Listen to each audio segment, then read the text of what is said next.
Dhoni or Pat Cummins, your captain, all format captain, who would you choose? All format batter, Rohit Sharma or Virat Kohli? Rishabh Pant or Sangakkara, your wicketkeeper batter You're in killing test me. matches? My heart says Rishabh. Strictly as a batter, all format, who would you pick? Oh, Lara, Ricky Ponting or Sachin Tendulkar? Who would you pick? jeez. That wouldn't be a bad 3, 4, 5. The next superstar, you think, from India? Shubman Gill, Abhishek Sharma, Yashasvi Jaiswal? I think What do you think about him telling Stark it's coming too slow? every dog has his day, and that day was his well and truly. He dominated in that test match. After 18 years, Virat Kohli wept like a child while lifting that IPL trophy. What thoughts when you saw Virat lifting the IPL trophy after 18 years? 17 previous attempts and not get it right, that feeling of satisfaction was clearly immense and emotion spilled out. Your thoughts about Rishabh Pant and, how do you see the future for Rishabh? He's in my top sort of 4 or 5 most entertaining, enjoyable cricketers to watch. As fans and followers, you're going to feel disappointed sometimes when that risk doesn't play off. And I know that feeling of being the player, and people expressing that disappointment when you don't quite come off. Who announced your retirement? You told one of your colleagues that listen, I couldn't catch that ball. So if I couldn't catch that ball, I'm done. Yeah. Was it like that? And then do you relate to Virat Kohli also just giving it up? I always remember thinking you'd rather people say why rather than why haven't you. Many people will probably think that Virat, if he kept playing Test cricket, he would have found another 100 or 2 somewhere there. Yes. But whether it was at the same lofty standards that he'd set for so long, we saw a bit of a drop-off from that in recent years, and he's probably acknowledged that and knows that he has nothing to prove to anyone. Rohit and Virat have now retired from 2 formats. How do you see the future for Indian cricket? It'll be a challenge. They're big holes to fill. So as Virat is a player, why do you think he stands out in this generation?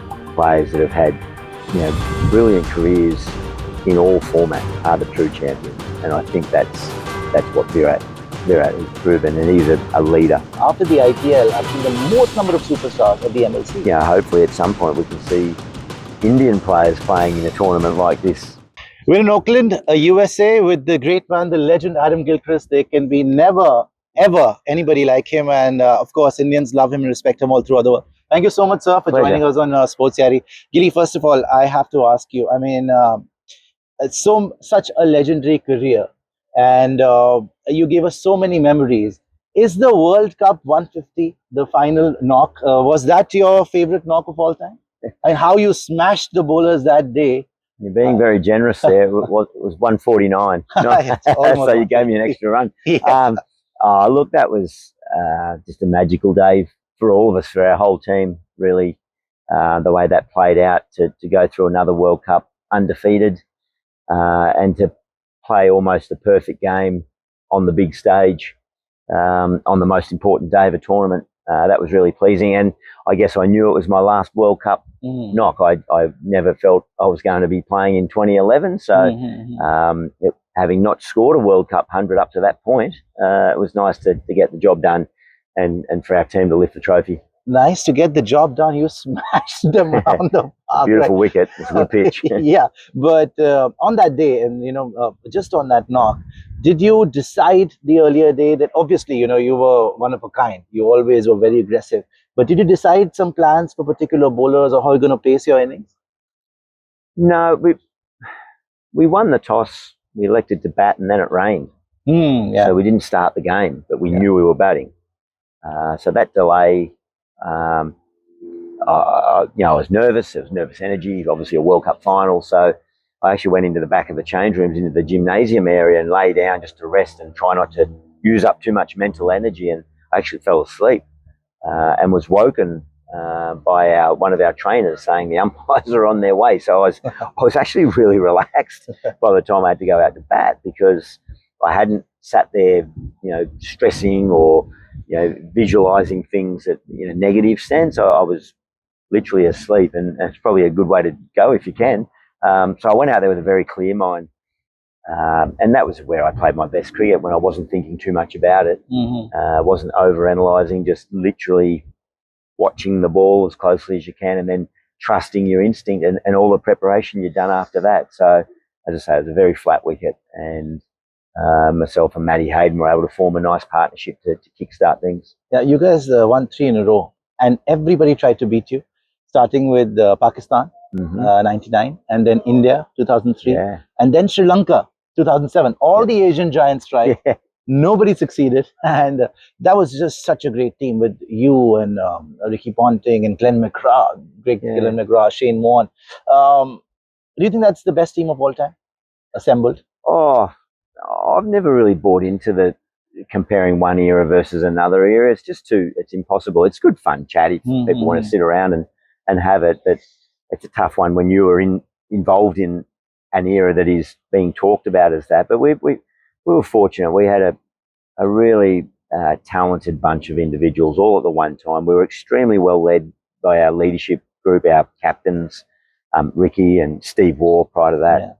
John Buchanan, I thought, was an outstanding coach who, people say, oh, well, anyone could have coached that team because it was so talented, but he had to keep it all on track and keep us incentivized, to win 3 World Cups in a row, of which he was involved in 2. He needed to know how to get the best out of us. And it was a great era. And, how it compares to other eras, it's all speculative. There was some amazing teams, the West Indies of the 80s and early 90s. India in more recent times with their run of success and the lineups that they put out, with their batting and their skillful bowling. So there's been some amazing teams over the years, and it's nice that our team gets mentioned in that same breath. Yeah, talking about India, one player who's always said that he's emulated you and who's really, sort of followed your footsteps, or you were his favorite player, is Rishabh Pant. And the keeper batter, just like Adam Gilchrist and like his hero. He struggled this time in the IPL. What would your message be to him? Because, I know that there's a lot of pressure. He did get that 100 in the final game. Your thoughts about Rishabh Pant and, how do you see the future for Rishabh? Yeah, he's in my top sort of 4 or 5 most entertaining, enjoyable cricketers to watch. And of course, if you're an entertainer, that brings with it some risk. And as fans and followers, you're going to feel disappointed sometimes when that risk doesn't play off. And I know that feeling of being the player and people expressing that disappointment when you don't quite come off. But look, I don't really have any advice for Rishabh other than he always looks like he's enjoying his cricket, mate. In that IPL, we didn't quite see his vibrant personality as much. And only he knows how he's feeling about that. And just the fact that he's playing after his accident and everything that took place there, I think we should just really appreciate that and certainly never get too hard on him.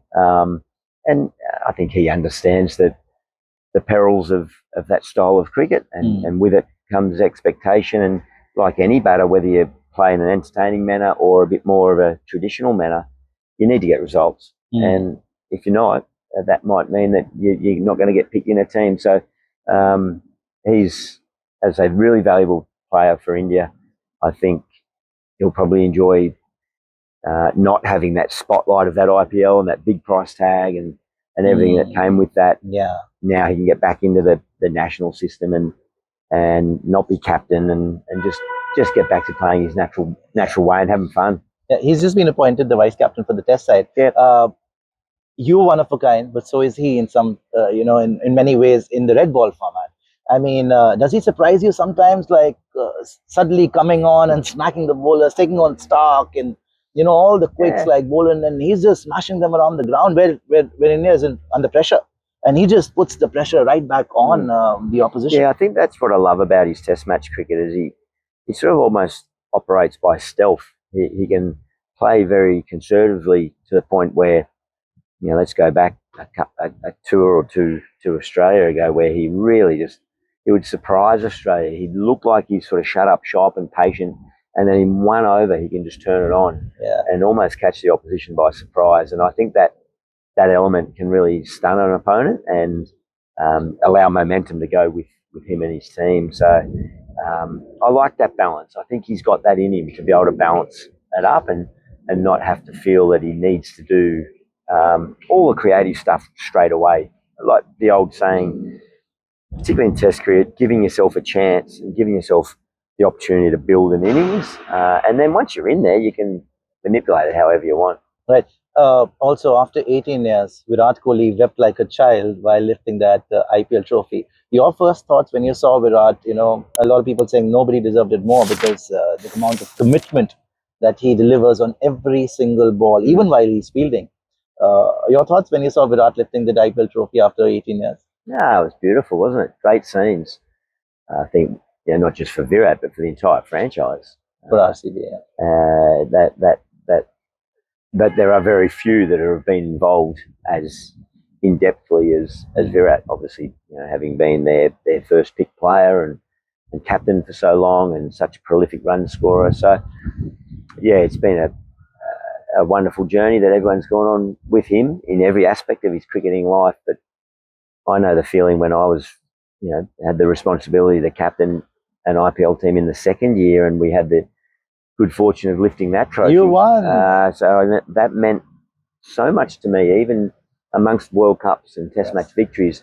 So much goes into an IPL victory because you're bringing together so many different components, so many different nationalities and levels of cricketer and experience and languages. And so you've got to get a lot right. So to have had 17 previous attempts and not get it right, that feeling of satisfaction was clearly immense, and emotion spilled out, which is great. And I also love Virat's comments about where it fits in his cricketing achievements, and that he still puts Test cricket as vitally important, probably the most important. So that's great. Yeah, but were you surprised then that he retired so soon when he made the announcement of Test cricket? Okay, he wasn't getting runs, but we were all looking forward to watching him in England. And then he suddenly, because I know that you announced your retirement, you told one of your colleagues that listen, I couldn't catch that ball. So if I couldn't catch that ball, I'm done. Yeah. Was it like that? And then do you relate to Virat Kohli also just giving it up? Yeah, well, Virat. Look, I congratulate him. I'm really happy for him that he came to the decision himself. He didn't ride out a period of speculation where a lot was said in the press and have to go through being, judged by external voices and opinions. He's obviously had more time than I made my decision, during a game and announced it a day later. He obviously had a bit more time to think about it post the Australian series, given all the white ball cricket that was played. But no, I really like the fact that he's come to a decision and realised, and even it resonated with me because I always remember thinking you'd rather people say why rather than why haven't you? And many people will probably think that Virat, if he kept playing Test cricket, he would have found another 100 or two somewhere there. Yes. But whether it was at the same lofty standards that he'd set for so long, we saw a bit of a drop-off from that in recent years, and he's probably acknowledged that and knows that he has nothing to prove to anyone. But just as a cricketer, what you've seen of Virat, and you've played with the greats like Sachin Tendulkar, and obviously we can't compare eras, but in this era, the commitment that he's shown to Indian cricket and the fitness standard and to all formats, like he was the first player who to average 50 plus in every format of the game, in tests, in T20s, in ODIs. So as Virat is a player, why do you think he stands out in this generation? I think for his complete holistic view of cricket and what it takes and the commitment that you've got to provide yourself, I guess, to maximise your opportunities. And T20 cricket is so fun, it's so new compared to the history of the game. One day cricket, still so very important. He values, I think, all of it, but I love what he's proving through his commitment to fitness, to just his training, work ethic at training, and then his commitment once he's on the field. You can see his desire and drive. I think he shows a lot of young players in this new, more modern era who may be, I guess, distracted by T20 cricket alone, that you can have a successful career in all of it if you really want to get the best out of yourself. And I think we see that with most of the modern greats, players that have had, brilliant careers in all formats are the true champions, and I think that's what Virat has proven, and he's a leader, and he led all of India with him. Right. The final two questions. First is, how do you see the Indian team right now with Shubman Gill, a young captain then Rishabh Pant as the vice captain. Rohit and Virat have now retired from two formats. How do you see the future for Indian cricket? Do you think, as you said, they can dominate the next decade along with Australia? It's going to be a very tough fight.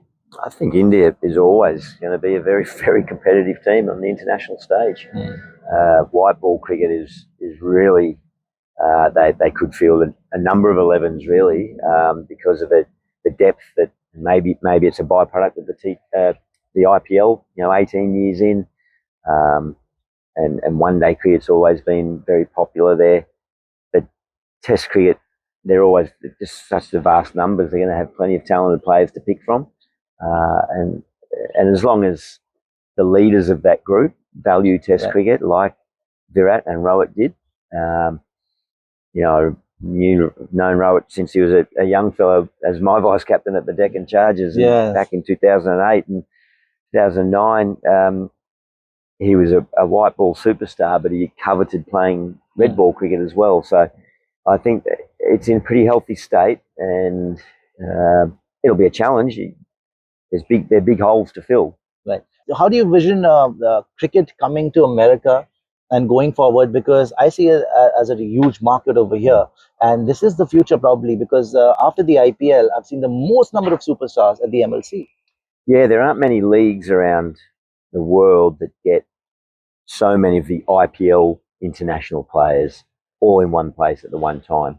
And there's, the calendar can be conflicted in that, but just the level of international players on display in this Major League Cricket third edition is it's high level, which is fantastic for the fans that are here that in America that know cricket. And obviously there's a strong South Asian population through the Bay Area around San Francisco and across America in general. But if we're to appeal to a new audience, we need our superstars being here and showcasing the game at its highest level. So that's really encouraging, and I applaud the IPL franchises that have invested into this type of competition, because that's only going to enhance cricket's ability to grow on a global scale. So that's really encouraging, and hopefully at some point we can see Indian players playing in a tournament like this. If it's for those IPL franchises, that's great, or if not into other teams, but that would be the ultimate way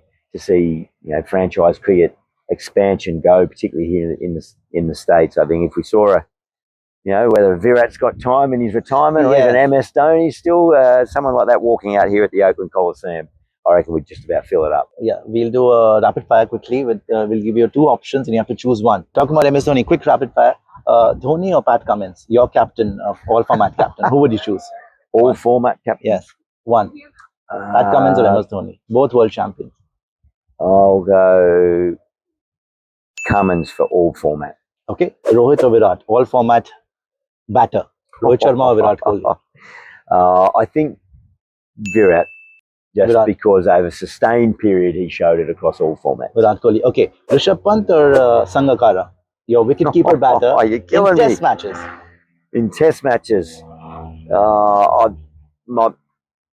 my heart says Rishabh for entertainment, but gee, Sangakkara, he's a banker. I've got to go with Kumar. Okay.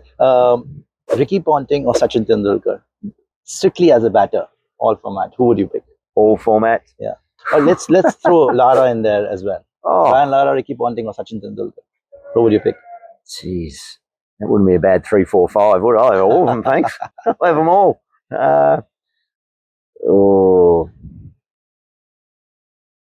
I'll go with, if it's all format, I'm just going to side with, hang on, I can't pick it. I'll go with Sachin on this. Sachin Tendulkar? Okay. And let's say fast bowlings, right? So Glenn McGrath, Wasim Akram, Curtly Ambrose. Who do you go with? I'm going to go with,